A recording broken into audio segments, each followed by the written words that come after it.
இன்றைக்கி அநேகர் அவருடைய பலனையும் அவருடைய உதவியும் பெற்றுக்கொள்ளாமல் பல விதங்களிலே வாழ்கிறதுனால தான் வாழ்க்கையில் பல தீமையான காரியங்களை சந்திக்கிறார்கள். அவருடைய பலனும் அவருடைய உதவியும் நமக்கு இருக்கிறதுனால நாம் ஒவ்வொரு நாளும் நன்மையை நாம் அனுபவிக்கிறோம் என்பதை நாம் அறிவோம். அவர் நம்மை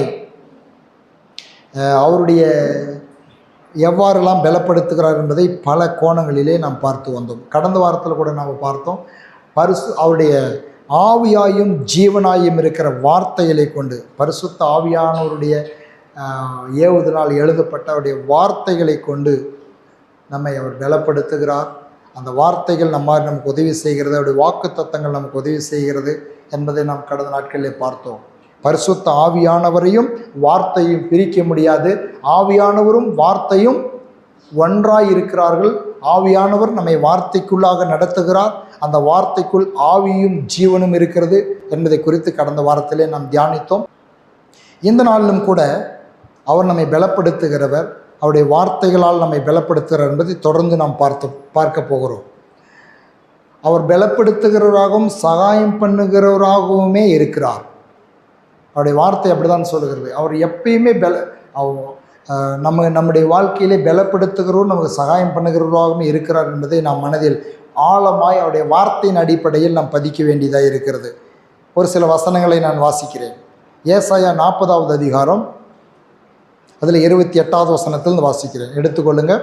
ஏசாயா 40:28. பூமியின் கடையாந்தரங்களை சிருஷ்டித்த கர்த்தராகிய அநாதி தேவன் சோர்ந்து போவதுமில்லை, இலைப்படுவதுமில்லை. இதை நீ அறியாயோ? இதை நீ கேட்டதில்லையோ? அவர் புத்தி ஆராய்ந்து முடியாதது. சோர்ந்து போகிறவனுக்கு அவர் பலன் கொடுத்து சத்துவம் இல்லாதவனுக்கு சத்துவத்தை பெருக பண்ணுகிறார். இளைஞர் இலைப்படைந்து சோர்ந்து போவார்கள், வாலிபரும் இடறி விழுவார்கள். கர்த்தருக்கு காத்திருக்கிறவர்களோ புது பலன் அடைந்து கழுகுகளைப் போல செட்டைகள் அடித்து எழும்புவார்கள். அவர் ஓடினாலும் இடைப்படையார், நடந்தாலும் சோர்ந்து போகார்கள். எல்லாரும் சொல்லுங்க, சோர்ந்து போகிறவனுக்கு பலன் கொடுத்து, சோர்ந்து போகிறவனுக்கு பலன் கொடுத்து சத்துவம் இல்லாதவனுக்கு சத்துவத்தை பெருக பண்ணுகிறார். பல காரியங்கள் இந்த நாட்களிலே தேவ பிள்ளைகளை சோர்ந்து போக பண்ணுகிற காரியங்கள் உண்டு. சோர்ந்து எல்லாருமே உற்சாகப்படுத்துவாங்கன்னு நினச்சிடாதீங்க. வாழ்க்கையில் நம்மளை சோர்ந்து போக பண்ணுகிற காரியங்கள் நிறைய உண்டு. சோர்ந்து போக பண்ணுகிற வார்த்தைகள் உண்டு. சோர்ந்து போக பண்ணுகிற பிசாசின் கிரியைகள் உண்டு. பிசாசினால் ஏவப்படுகிற மனிதர்களுடைய வார்த்தைகள் உண்டு. அப்போ சோர்ந்து போகிறதுக்கான வாய்ப்புகள் நிறைய இருக்கிற சூழ்நிலையில் சோர்ந்து போகும் பொழுது அவர் பலன் கொடுக்கிறார். ஆகவே தான் ஏசாயாவில் ஒரு வசனம் இப்படியா எழுதப்பட்டிருக்கிறது. அந்நிய பாஷையினாலும் பரியாச உதடுகளினாலும் அவர்களோடு பேசுவேன், இளைத்தவனை இளைப்பாற பண்ணுகிற இளைப்பாறுதல் இதுவே என்று சொல்லுகிறார். நம்ம சோர்ந்து போகும் பொழுது என்ன பேசுறதுன்னு தெரியாது, எப்படி ஜெபிக்கிறதுன்னு தெரியாது, எங்கே போகிறதுன்னு தெரியாது. அப்போ சோர்ந்து போகும் பொழுது பல விதங்களிலே நமக்கு வார்த்தைகள், அவருடைய ஆவியானவர், ஊழியக்காரர், சபை, ஆராதனை, அவருடைய மகிமை, பல விதங்களிலே அவர் நமக்கு பலனை கொடுக்கிறவராய் இருக்கிறார். ஆகவே தான் நாம் எப்பொழுதும் அவரோடு இணைந்தே ஜீவிக்கிறவர்களாக இருக்கும் பொழுது அவருடைய பலனை நாம் பெற்றுக்கொள்ள முடியும் என்பதைத்தான் ஏசாயா 40:31 சொல்லுகிறது. எல்லாம் சொல்ல, கர்த்தருக்கு காத்திருக்கிறவர்களோ. அநேகர் என்ன பண்ணுறாங்க, சோர்ந்து போகிற நேரத்தில் கர்த்தர் விட்டு தூர போயிடுறாங்க. சோர்ந்து போகும் பொழுது ஆராதனைக்கு வரதில்லை, சோர்ந்து போகும் பொழுது பைபிளை படிக்க முடியறதில்லை. அது உண்மைதான், சோர்ந்து போகிற பொழுது. ஆனாலும் கூட நாம் என்ன பண்ண வேண்டும், நம்மை பலவந்தமாய் அதுக்குள் நாம் கர்த்தருடைய சமூகத்தில் புகுத்தி கொள்வோம் என்று சொன்னால் கர்த்தருடைய சமூகத்தில் புதுபலன் உண்டு. எல்லாம் சொல்ல, புதுபலன் உண்டு, புதுபலன் உண்டு, பலன் உண்டு, ஜீவன் உண்டு. பிலிப்பியர் 4:12-13. பிலிப்பியர் 4:12-13. தாழ்ந்திருக்கும் எனக்கு தெரியும், வாழ்ந்திருக்கும் எனக்கு தெரியும். எவ்விடத்திலும் எல்லாவற்றிலும் திருப்தியாய் இருக்கவும், பட்டினியாய் இருக்கவும், பரிபூர்ணம் அடையவும், குறைவுபடவும் போதிக்கப்பட்டேன். என்னை பலப்படுத்துகிற கிறிஸ்துவினாலே. எல்லாம் சொல்லுங்க, என்னை பலப்படுத்துகிற கிறிஸ்துவினாலே, என்னை பலப்படுத்துகிற கிறிஸ்துவினாலே. அப்போ பலன் இல்லைங்க, நான் சோர்ந்து போயிருக்கிறேன், ஒரு மாதிரி டல் ஆகிட்டேன் அப்படின்னாக்கா யாருக்கிட்ட வரணும்? யாருக்கிட்ட வரணும்? வண்டி ரிப்பேர் ஆயிடுச்சுன்னா எங்கே கொண்டுட்டு போகிறீங்க? இன்றைக்கி அநேகர் பாருங்கள் அப்படி தான் இருக்குது. ஒரு மாதிரி நல்ல அந்த ஆராதனைக்கு போகிறதுக்கான மூடே இல்லைங்க, ஜெபிக்கிறதுக்கான மூடே இல்லைங்க, துதிக்கிறதுக்கான மூடே இல்லைங்க, யாரும் என்னமோ சொல்லிட்டாங்க, இவங்க இப்படி சொல்லிட்டாங்க இப்படின்னு சொல்லி சோர்ந்து போய் பலவீனப்பட்டு விசுவாச வாழ்க்கையிலே தேவனுடைய சமூகத்துக்கு வராமல், ஆராதிக்கிறதுக்கு வராமல், வார்த்தைகளை கேட்க வராமல் அமர்ந்து இருக்கிறதுனால என்ன பண்ணுறாங்க? மென்மேலும் அவருடைய வாழ்க்கையில் பலவீனம் அவர்களை ஜெயிக்கிறது.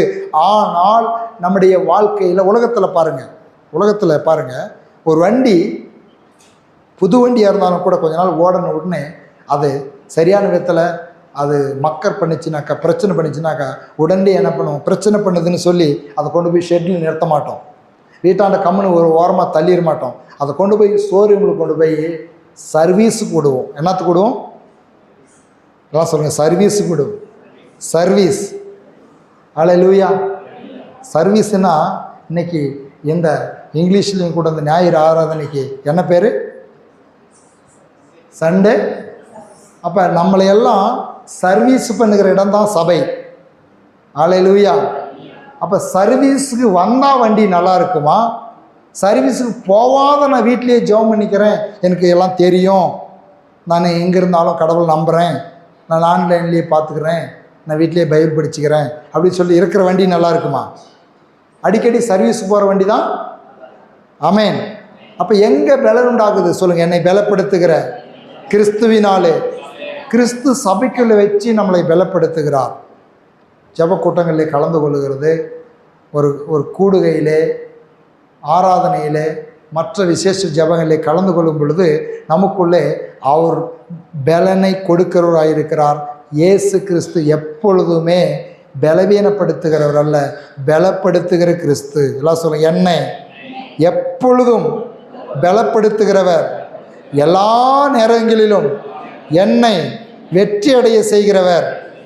ஹல்லேலூயா.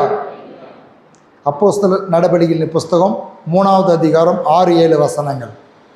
அப்போஸ்தலர் நடபடிகளின் புஸ்தகம் 3:6-7.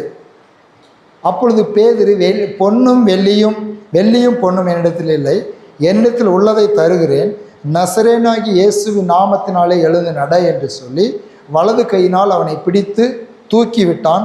உடனே அவனுடைய கால்களும் கரடுகளும் பலன் கொண்டது. எல்லாம் சொல்லுங்க, பலன் கொண்டது, பலன் கொண்டது, பலன் கொண்டது. அப்போ இயேசுனுடைய நோக்கமே என்ன தெரியுமா? எந்த ஒரு மனுஷனும் பலவீனனாக இருக்கக்கூடாது, சோர்ந்து போய் இருக்கக்கூடாது.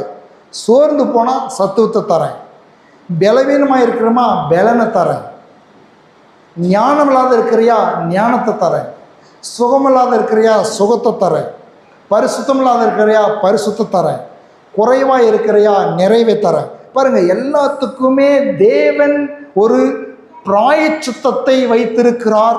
அதை பிடித்து கொள்கிறவன் பாக்கியவான். ஹல்லேலூயா. வார்த்தையை கொடுக்கிறார், வல்லமையை கொடுக்கிறார், பலனை கொடுக்கிறார். இவன் அப்படி பலவீனமாக இருக்கிறது ஆண்டவருக்கு பிடிக்கல. அவருடைய நாமத்தில் பலன் உண்டாகுது. பாருங்கள், என்ன இருக்குதா? பேதுருக்கிட்டையும் யோவான்கிட்டையும் என்ன இருக்குது? எங்ககிட்ட இருக்கிறதவனுக்கு தரோன்றாங்க. என்ன சொல்கிறாங்க? இயேசு நாமத்தில் எழுந்து நட என்று சொல்லும் பொழுது கால்களும் கரடுகளும் பலன் கொண்டது. சொல்லுங்கள், பலன் கொண்டது. இயேசுவின் நாமத்தை உச்சரிக்கும் பொழுது பலன் உண்டாகிறது. ஆமேன். ஆகவே தான் இயேசு இயேசு இயேசு இயேசுன்னு வாயில் கர்த்தராகி இயேசுவை உன் நாவினாலே அறிக்கையிட்டால் ரட்சிப்பு, பலன் உண்டாகுது. அதில் வாயில் சொல், இயேசு ரத்தம் ஜெயன்னு சொல்கிறது ரொம்ப முக்கியம். சங்கீதம் 105வது சங்கீதம் 36-37, 105 சங்கீதம் 105 36-37. அவருடைய தேசத்தில் தலைச்சனத்தையும் அவருடைய பலனில் முதற் பலனான யாவையும் சங்கரித்தார். அப்பொழுது அவர்களை வெள்ளியோடும் பொன்னோடும் புறப்பட பண்ணினார். அவர் கோத்திரங்களில் பலவீனப்பட்டவன் ஒருவனும் இருந்ததில்லை. எல்லாம் சொல்லுங்க, பலவீனப்பட்டவன் ஒருவனும் இருந்ததில்லை. நான் அடிக்கடி சொல்கிறது, ஷாலோம் அப்படின்ற பதத்தினுடைய அர்த்தம் என்ன அப்படின்னாக்கா, ஒன்றும் முறிந்து போகல, ஒன்றும் கெட்டு போகல. ஆமென். ஷாலோம்னா சமாதானம் அப்படின்னு அர்த்தம். சமாதானம் அப்படின்றதுடைய அர்த்தம் என்னன்னாக்கா, எல்லாம் சொல்லு, ஒன்றும் முறிஞ்சு போகல, ஒன்று கெட்டு போகல, ஒன்று முறிஞ்சு போகல, ஒன்று கெட்டு போகல. இதுதான் சமாதானம். உங்களுக்கு இயேசு உயிர்த்தெழுந்த பிறகு சீஷர்களுக்கு வந்து தன்னை காட்சியளித்து உங்களுக்கு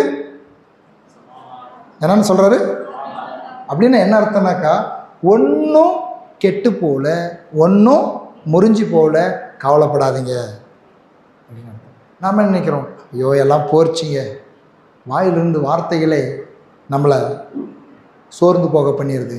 ஆனால் ஆண்டவர் சொல்லுகிறார், பலவீனப்பட்டவன் ஒருவனும் இருந்ததில்லை. என்னங்க அத்தனை பேர் இருந்தாங்களே, ஒருத்தர் இல்லையா? இல்லை. அவருடைய வார்த்தை சொல்லுது இல்லைன்னு சொல்லி, பலவீனப்பட்டவன் ஒருவனும் இருந்ததில்லை. ஆகவே தான் வேத வசனம் சொல்லுகிறதை நாம் ஏற்றுக்கொள்ள வேண்டும். எப்படி சொல்லுகிறது? பலவீனன் தன்னை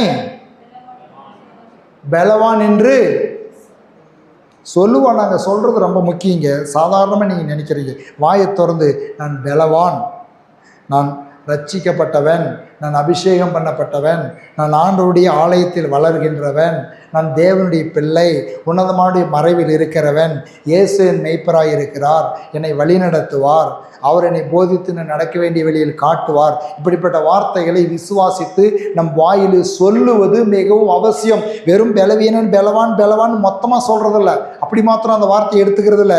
நமக்கு ஆதரவாய், நம்மை மேன்மைப்படுத்தும்படியாய் தேவன் கொடுத்திருக்கிற அத்தனை வாக்குத்தத்தங்களையும் எடுத்து சொல்ல வேண்டும். ஹல்லேலூயா. சொல்லுவான், சொல்லுவேன், சொல்லுவேன். பலவீனன் தன்னை பலவான் என்று சொல்லுவானாக. சங்கீதக்காரன் கண்டுபிட்டான் பாருங்க, அதை கண்டுகிட்டு தான் சொல்கிறான், நான் கர்த்தரின் கோட்டை, என் கண்மலை, என் அடைக்கலம், துருகம் என்று நான் சொல்லுவேன். அப்படியே சொல்கிறான். நீங்கள் சொல்கிறீங்களா? நீங்கள் என்ன சொல்கிறீங்க? எங்கெங்க நானும் ஜெபம் பண்ணி பார்த்தோம், ஒன்றும் நடக்கலை. அதாவது நெகட்டிவாகவே பேசி பேசி பேசி நம்மளை டியூன் பண்ணி வச்சிருச்சு இந்த உலகம். இருக்கட்டும், நம்ம சொல்லி தான் ஆகணும். சில நேரத்தில் சூழ்நிலைகள் நம்மளை நெருக்கும் பொழுது நெகட்டிவான வார்த்தைகளை, ஓரிரு வார்த்தைகளை பேசுகிறோம். ஆனால் பாசிட்டிவான தேவனுடைய வாக்குத்தத்தங்களை நூற்றுக்கணக்கில், ஆயிரக்கணக்கில் நம்முடைய இருதயத்தில் வைத்து பேசவும், அறிக்கை பண்ணவும் முயற்சி எடுப்போம். இதனால் மிகுந்த பலன் உண்டு. ஆமென். ஹல்லேலூயா. 2 கொரிந்தியர் 12:9, அதற்கு அவர் என் கிருபை உனக்கு போதும், பலவீனத்தில் என் பலம் பூரணமாய் விளங்கும் என்றார். ஆகையால் கிறிஸ்துவின் வல்லமை என்மேல் தங்கும்படி என் பலவீனங்களை குறித்து நான் மிகவும் சந்தோஷமாய் மேன்மை பாராட்டுவேன். இவருக்கு ஒரு பலவீனத்தில் சந்தோஷப்படுறாங்க. ஏன் தெரியுமா? பலவீனத்தில் ஏன் சந்தோஷம் வருதுன்னாக்கா, 2 கொரிந்தியர் 12:9, பலவீனத்தில் ஏன் சந்தோஷம் வருதுனாக்கா, பலவீனப்பட்ட உடனே அடுத்து என்ன பண்ணுது? தேவனுடைய பலன் என்னுடைய வாழ்க்கையிலே கடந்து வருது. உடன்படிக்கைக்கு ஒரு அந்த நாட்களில் உடன்படிக்கையில் ஒரு ஒப்பந்தம் செய்யும் பொழுது அந்த ஒப்பந்தத்தில் ஒரு காரியம் இருக்கிறதாம். என்ன காரியம்னாக்கா, என்னுடையதெல்லாம் உன்னுடையது, உன்னுடையதெல்லாம் என்னுடையதுன்னு ஒப்பந்தம் பண்ணிக்குவாங்க. அதான் உடன்படிக்கை. அப்படி ஒப்பந்தம் பண்ணிக்கும் பொழுது 2 நாடுகள் ஒப்பந்தம் பண்ணிச்சு அப்படின்னாக்கா, ஒரு நாட்டில் அந்த ஏதாவது ஒரு குறைவு ஆகாரமோ இல்லை ஏதாவது ஒரு பொருளோ குறைவுப்பட்டாக்கா, நிறைவாக இருக்கிற நாடு தானாக முன் வந்து அந்த ஒப்பந்தத்தின் அடிப்படையில் அவர்களுக்கு உதவி செய்யும். அப்போ குறைவுப்படும் பொழுது அந்த நாடு கவலைப்படாது. ஏன் தெரியுமா? ஒரு ரிச்சான நாடோடு ஒப்பந்தம் பண்ணிட்டு இருக்கிறேன், ஆகவே அங்கிருந்து எனக்கு வரும் நிச்சயமா அப்படி நம்பிக்கையோடு கூட தைரியமாக இருக்கும். அது மாதிரி தான் இது. கிறிஸ்துவின் ஓடு நம்மை புதிய உடன்படிக்கையில் இணைத்திருக்கிறதுனால நம்ம பலவீனப்பட்ட உடனே அவருடைய பலன் கடந்து வரும். ஹல்லேலூயா. எப்பொழுதும் அவர் பலன் தான் இருக்குது. ஆனாலும் கூட பல நேரங்களிலே இன்னும் அதிகமாக அவருடைய பலன் நம்முடைய வாழ்க்கையிலே கடந்து வரும் பொழுது நம்முடைய பலவீனங்களை தாண்டி அவருடைய கிருபை நம்முடைய பலவீனத்தில் அவருடைய பலத்தால் நம்மை நிரப்பி நடத்துகிறதா இருக்கிறது. கர்த்தர் நம்மை பலப்படுத்துகிற விதத்தை நாம் பார்க்க போகிறோம். எப்படி நாம் பலன் அடைய முடியும்? சரி, ஒரு பலப்படுத்துகிறது தான். இந்த நாட்களில் அவருடைய வார்த்தையினால் எப்படி பலன் அடைகிறது அதை நாம் தியானிக்க போகிறோடைய வார்த்தை.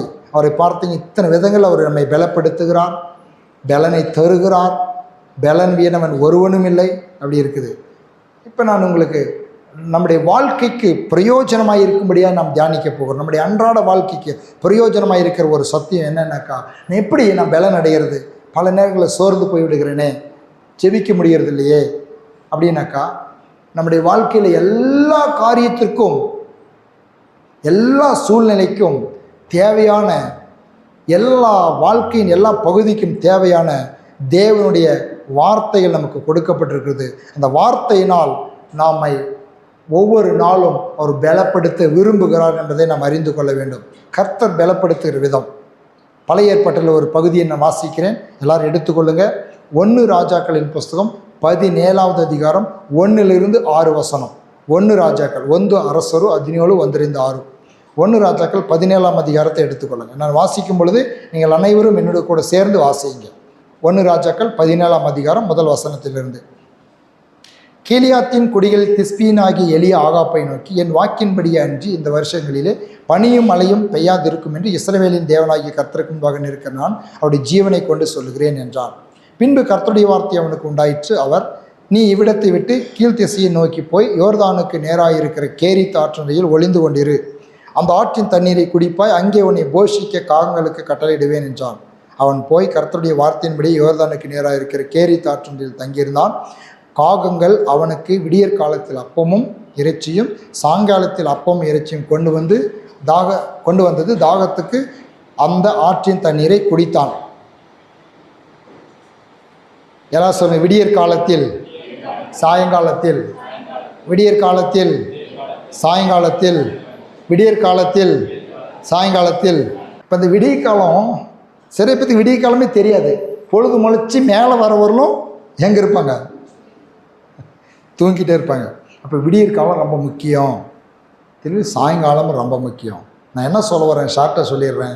நீங்கள் எங்கே போனாலும், எந்த வேலைக்கு போனாலும், படிக்கிறதுக்கு போனாலும், நீங்கள் காலேஜுக்கு போனாலும், நீங்கள் எங்கே போனாலும், இப்போ பைபிளே தூக்கிட்டு போகணுன்ற அவசியம் கூட கிடையாது. தூக்கிட்டு போகிறதுக்கு வாய்ப்பு இருந்தால் ஒரு சின்ன பைபிளை தூக்கிட்டு போங்க. இல்லையா, மொபைல்லே பைபிள் இருக்குது. நான் ஒன்று சொல்கிறேன், அன்பாக சொல்கிறேன் உங்களுக்கு. இந்த காகம் விடியற் காலத்திலும் சாயங்காலத்திலும் அப்பமும் இறைச்சியும். எதுக்கு தெரியுமா? அப்பமும் இறைச்சியும் இல்லைனாக்கா சோர்ந்து போயிடுவான். ஒன்று தெரிஞ்சு ஒரு நேரம் கொடுத்தா பத்தாதா?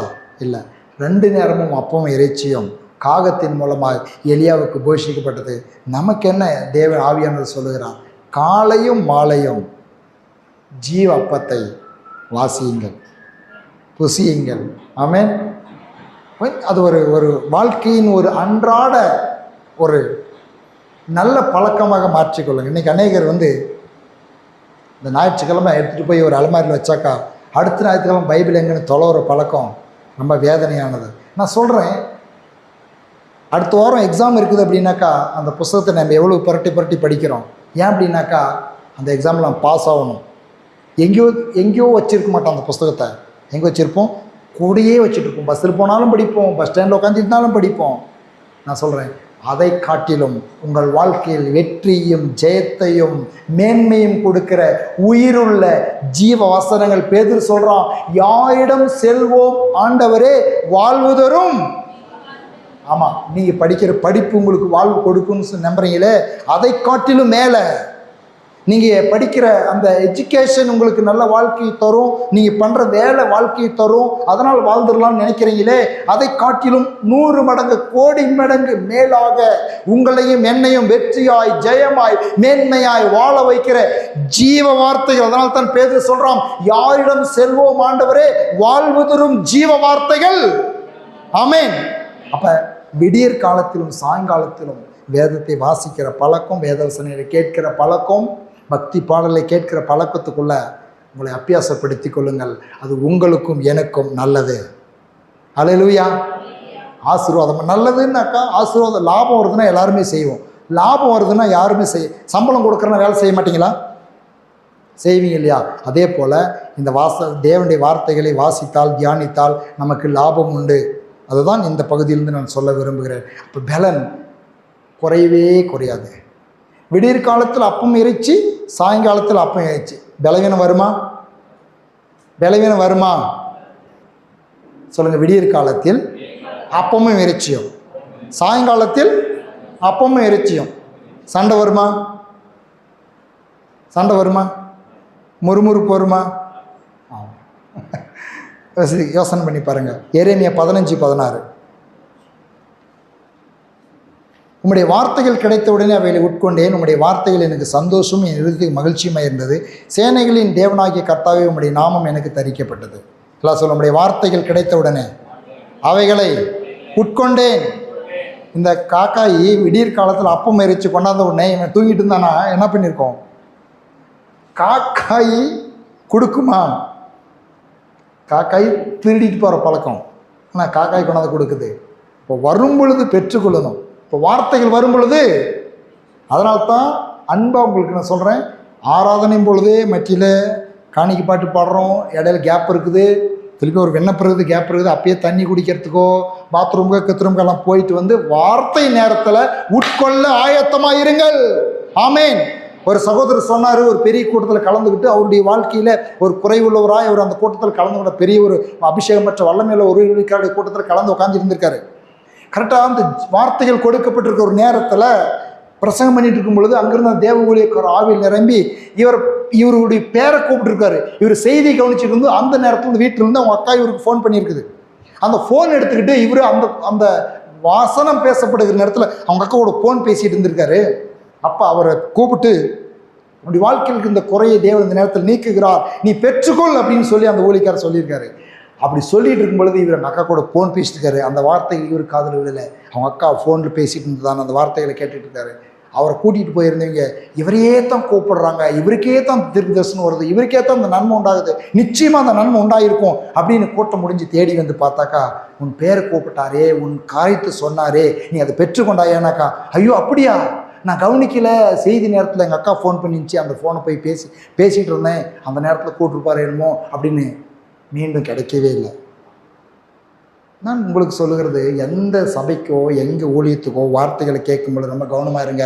வார்த்தைகள் கிடைத்த உடனே சொல்லுங்கள், வார்த்தைகள் கிடைத்த உடனே அவைகளை உட்கொண்டேன். என்ன நடக்குது? வார்த்தைகள் கவனமாக கேட்கும் பொழுது, உட்கொள்ளும் பொழுது என்னாவது? அந்த வார்த்தைகள் எந்த காரியத்துக்காக கடந்து வருதோ அந்த காரியத்தை உங்கள் வாழ்க்கையிலே செய்யும், என் வாழ்க்கையிலே செய்யும். இயேசு சொல்லுகிறார், வானத்து ஒரு சில வசனங்களை இயேசு சொன்ன வார்த்தைகளை வாசித்து பாருங்க. யோவான் எழுதின சுவிசேஷத்தை திருப்பிக் கொள்ளுங்க. 6:33, 35, 41, 48, 50, 51, 58 இந்த வசனங்களெல்லாம் பாருங்கள். நான் வாசிக்கிறேன், அப்படியே கேள்வி பார்த்துக்கிட்டே வாங்க. இயேசு சொல்லுகிறார் பாருங்க, வானத்திலிருந்து இறங்கி உலகத்துக்கு ஜீவனை கொடுக்கிற அப்பம் தேவன் அருளிய அப்பம் என்றார். அப்பொழுது அவர்கள் அவரை நோக்கி, ஆண்டவரே இந்த அப்பத்தை எங்களுக்கு தர வேண்டும் என்றார்கள். இயேசு அவர்களை நோக்கி, ஜீவப்பம் நானே, என்னிடத்தில் வருகிறவன் ஒரு காலம் பசி அடையான், என்னிடத்தில் விசுவாசமாக இருக்கணும் ஒரு காலம் தாகம் அடையான், அதாவது பலவீனம் அடையான், சோர்ந்து போக மாட்டான். குமாரனை கண்டு அவரிடத்தில் விசுவாசமாக இருக்கிறவன் எவனோ அவன் நித்திய ஜீவனை அடைவதும் நான் அவரை கடைசி நாள் எழுப்புவதும் என்னை அனுப்பினுடைய சித்தமாக இருக்கிறது. நான் வானத்திலிருந்து வந்த அப்பம் என்று அவர் சொன்னது நிமித்தம் யூதர்கள் அவர் மேல் அவரை குறித்து முறுமுறுத்து, இவன் யோசேப்பின் குமாரனாகி இயேசு அல்லவா, இவனுடைய தகப்பனும் தாயும் அறிந்திருக்கிறோமே, அப்படி இருந்தும் நான் வானத்திலிருந்து வந்தேன் என்று இவன் எப்படி சொல்லுகிறான் என்றார்கள். என்னிடத்தில் விசுவாசமாக இருக்கிற நித்திய ஜீவன் உண்டாயிற்று என்று மெய்யாகவே உங்களுக்கு சொல்லுகிறேன். ஜீவ அப்பம் நானே. உங்கள் பிதாக்கள் வனாந்தரத்திலே மன்னாவை புசித்திருந்து மரித்தார்கள், இதிலே புசிக்கிறவன் மரியாமலும் வானத்திலிருந்து இறங்கின அப்பம் இதுவே. நான் வானத்திலிருந்து இறங்கின ஜீவ அப்பம். இந்த அப்பத்தை புசிக்கிறவன் என்றென்றைக்கும் பிழைப்பான். நான் கொடுக்கும் அப்பம் உலகத்தின் ஜீவனுக்காக நான் கொடுக்கும் என் மாமிசமே. அப்பொழுது யூதர்கள் தன்னுடைய மாம்சத்தை எப்படி நமக்கு புசிக்க கொடுப்பான் என்று தங்களுக்குள்ளே வாக்குவாதம் பண்ணினார்கள். அதற்கு இயேசு அவர்களை நோக்கி, நீங்கள் மனுஷகுமாரனுடைய மாம்சத்தை புசியாமலும் அவருடைய இரத்தத்தை பானம் பண்ணாமலும் இருந்தால் உங்களுக்கு ஜீவன் இல்லை என்று மெய்யாகவே உங்களுக்கு சொல்லுகிறேன். என் மாம்சத்தை புசித்து என் ரத்தத்தை பானம் பண்ணுகிறவனுக்கு நித்திய ஜீவன் உண்டு என்று நான் அவர்களை கடைசி நாள் எழுப்புவேன். என் மாம்சம் மெய்யான போஜனமாய் இருக்கிறது, என் ரத்தம் மெய்யான பானமாய் இருக்கிறது. என் மாம்சத்தை புசித்து என் ரத்தத்தை பானம் பண்ணுகிறவன் என்னிலே நிலைத்திருக்கிறான், நானும் அவனில் நிலைத்திருக்கிறேன். ஜீவனுள்ள பிதா என்னை அனுப்பினது போலவும் நான் பிதாவினால் பிழைத்திருக்கிறது போலவும் என்னை புசிக்கிறவனும் என்னாலே பிழைப்பான். வானத்திலிருந்து இறங்கின அப்பம் இதுவே. இது உங்கள் பிதாக்கள் புசித்த மன்னாவை போல அல்ல, அவர்கள் மரித்தார்களே. இந்த அப்பத்தை புசிக்கிறவனும் என்றென்றைக்கும் பிழைப்பான் என்றார். அல்லேலூயா. எத்தனை விதமாக சொல்கிறாரு பாருங்க, எத்தனை விதம். என்ன அர்த்தம்னாக்கா, ஒரு ஒரு ஒரு இதனுடைய ஒரு இதனுடைய ஷார்ட்டை நான் வாசித்துறேன். இதனுடைய குறிப்பை இப்போ வாசித்தேன். இந்த வசனத்தினுடைய அர்த்தத்தை ஷார்ட்டாக நான் வாசித்துறேன். இயேசு என்ன சொல்லுகிறார்? நான் மாம்சத்தில் நான் பிதாவினிடத்தில் வார்த்தையாக இருந்தேன், வார்த்தையான நான் மாம்சத்தில் வந்திருக்கிறேன்.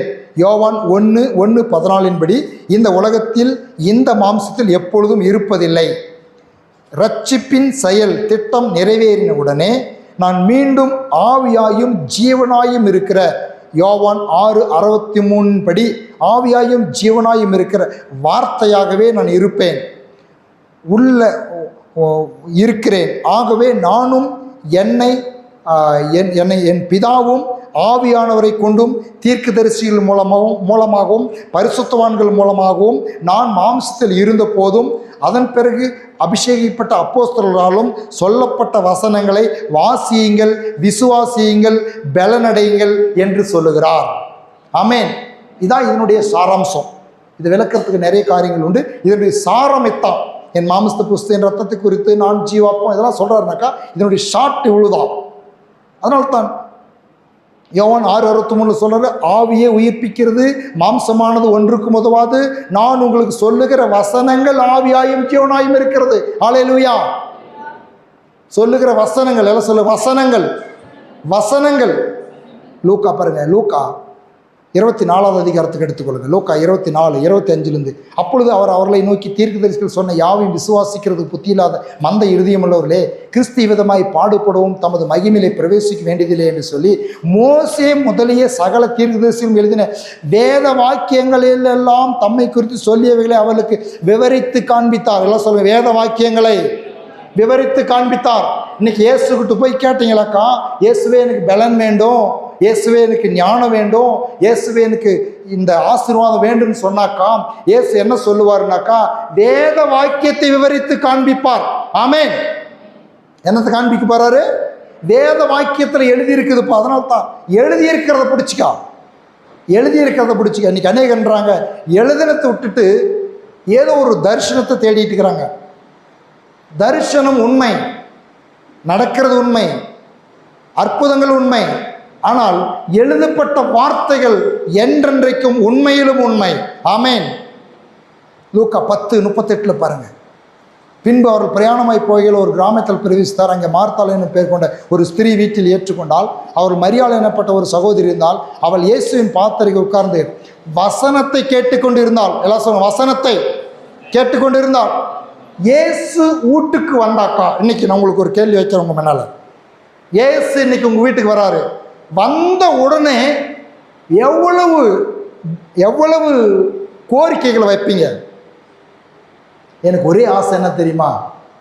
இயேசு வீட்டுக்கு வந்தாருனாக்கா, ஆண்டவரே இன்னும் போதியும், இன்னும் உடைய வசனங்களை எனக்கு போதியும் அப்படின்னு கேட்கணும்னு ஆசை. ஆனால் இயேசு வந்துட்டாருனாக்கா நம்ம கஷ்டத்தெல்லாம் சொல்லி, ஆண்டவரே எனக்கு இந்த கஷ்டம், அதை தீர்த்துருங்க, இதை தீர்த்துருங்க, அதை தீர்த்துருங்க. ஆனால் ஆண்டவர் விரும்புகிறது என்ன தெரியுமா? வசனத்தை கேட்டுக்கொண்டிருந்தால். சொல்லுங்கள், வசனத்தை கேட்டுக்கொண்டிருந்தால்.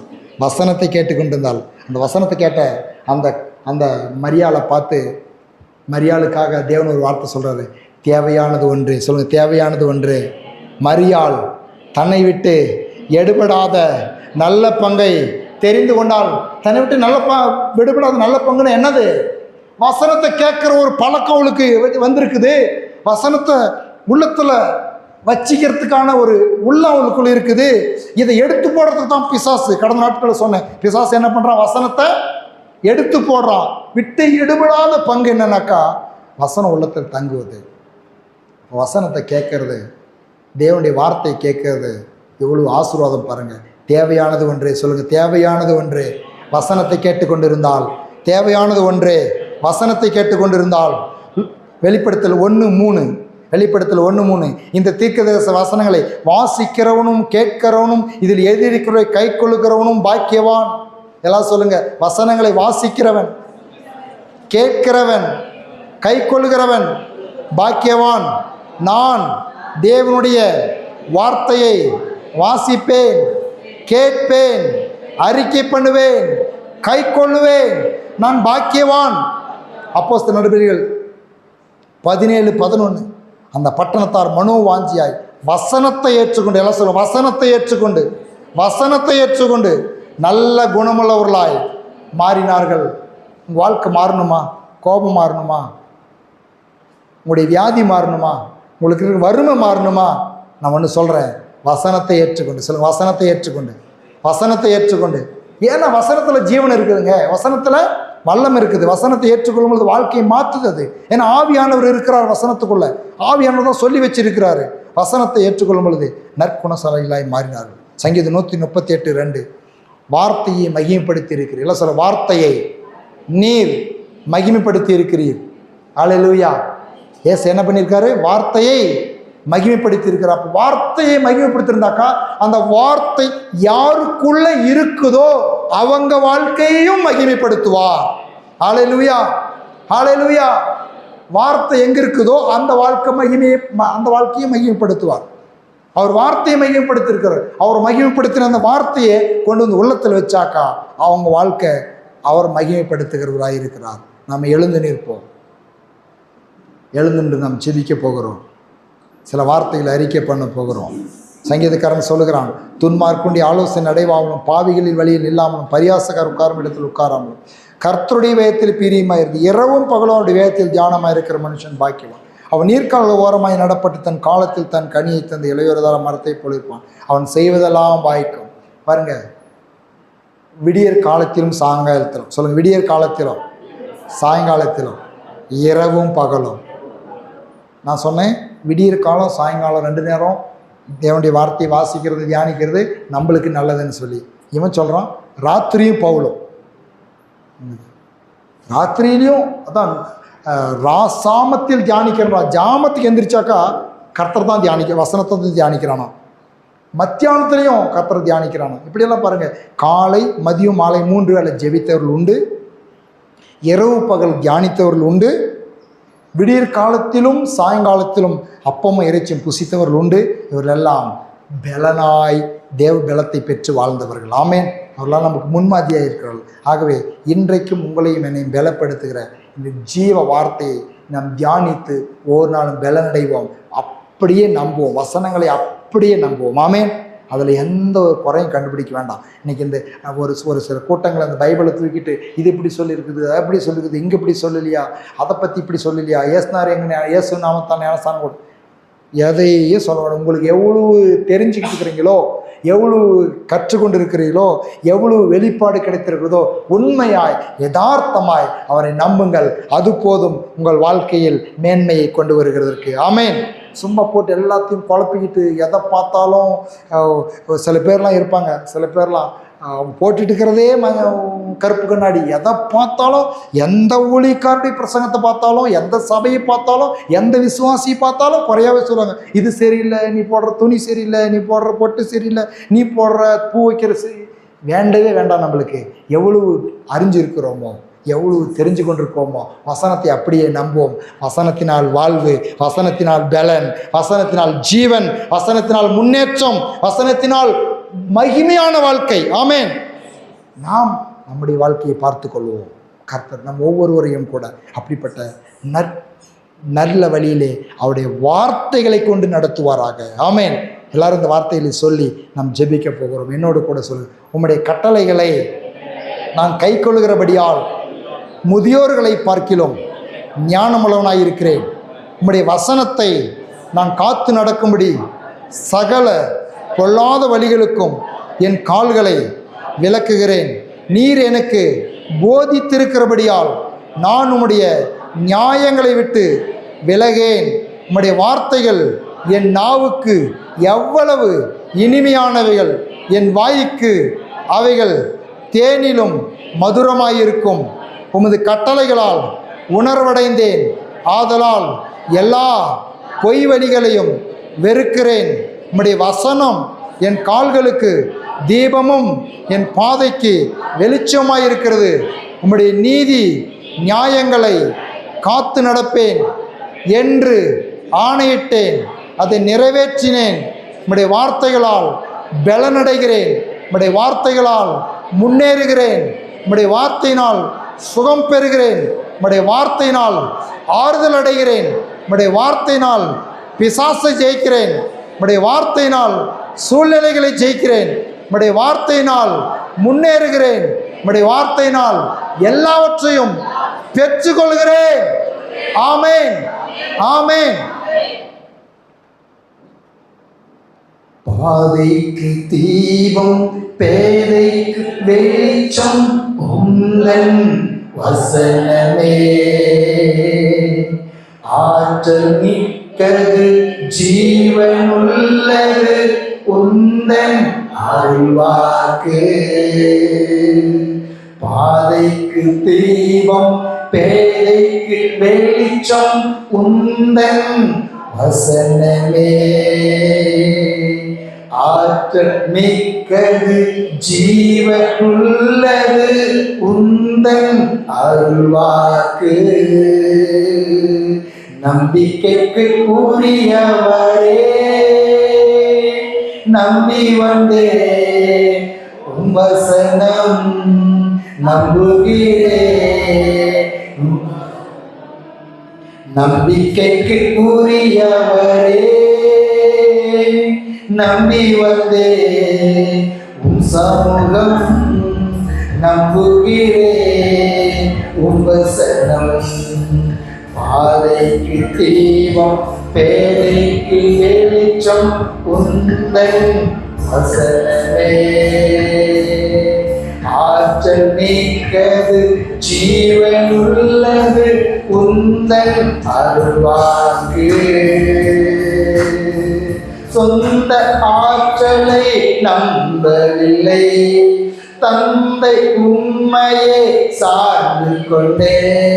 சொந்த ஆற்றலை நம்பவில்லை தந்தை உம்மையே சார்ந்து கொண்டே.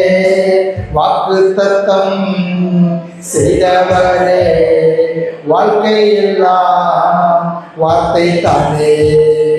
வாக்குத்தத்தம் தந்தவரே வாழ்க்கையெல்லாம் வார்த்தை தானே. பாதைக்கு தீபம் பேதைக்கு வெளிச்சம் உந்தன் வசனமே. ஆற்றல் மிக்கது ஜீவனுள்ளது உந்தன் அருள்வாக்கு. பாதைக்கு தீபம் பேதைக்கு வெளிச்சம்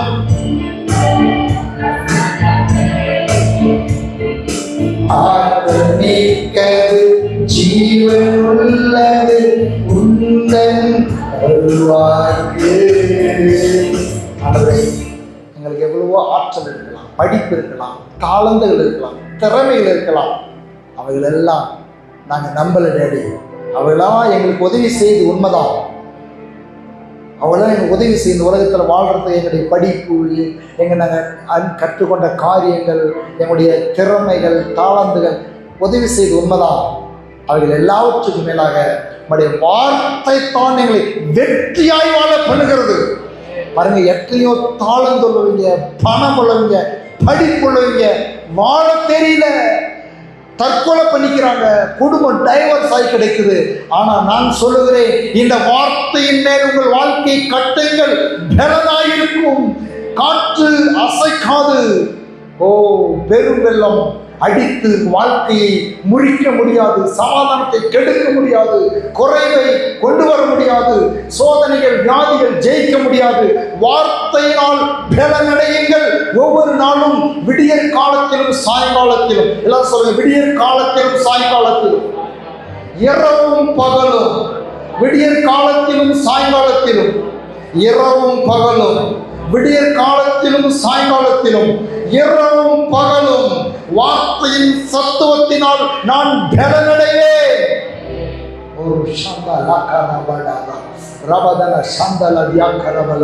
ஒவ்வொரு உள்ளங்களிலும் இந்த சத்தியத்தை நீ ஊடுருவி பாயச் செய்வீராக. கர்த்தாவே, உம்முடைய ஊழியக்காரன் நீ சொன்னதை சொன்னேன். தொடர்ந்து ஆவியானவருடைய ஆளுகைக்கு ஒப்பு கொடுக்கிறேன். உம்முடைய கிருபையுள்ள வசனங்களுக்கு உம்முடைய ஜனங்களை ஒப்பு கொடுக்கிறேன். இயேசுவின் நாமத்தில் ஜெபிக்கிறேன். வார்த்தையினால் வளமான வாழ்வு உண்டாவதாக என்று சொல்லி வாழ்த்துகிறேன். நீ கொடுக்கிற எல்லா நன்மைகளுக்காக நன்றி செலுத்துகிறேன். இயேசுவின் நாமத்தில் பிதாவே, ஆமென். என் ஆத்துமாவே கர்த்தரை ஸ்தோத்திரி, என் முழு ஒழுங்காடி பரிசுத்த நாமத்தை ஸ்தோத்திரி. என் ஆத்துமாவே கர்த்தரை ஸ்தோத்திரி. கர்த்தர் செய்த சகல உபகாரங்களும் என்று மறவாது. பிதாவாகிய தேவனுடைய அன்பும் இயேசு கிறிஸ்துவின் கிருபையும் பரிசுத்த ஆவியானுடைய சந்தோஷமும் சமாதானமும் ஐக்கியமும் இன்றும் என்றும் சதா காலங்களிலும் நம் அனைவரோடும் இருப்பதாக. ஆமென், ஆமென். ஹல்லேலூயா, ஹல்லேலூயா. கர்த்தருக்கு ஸ்தோத்திரம்.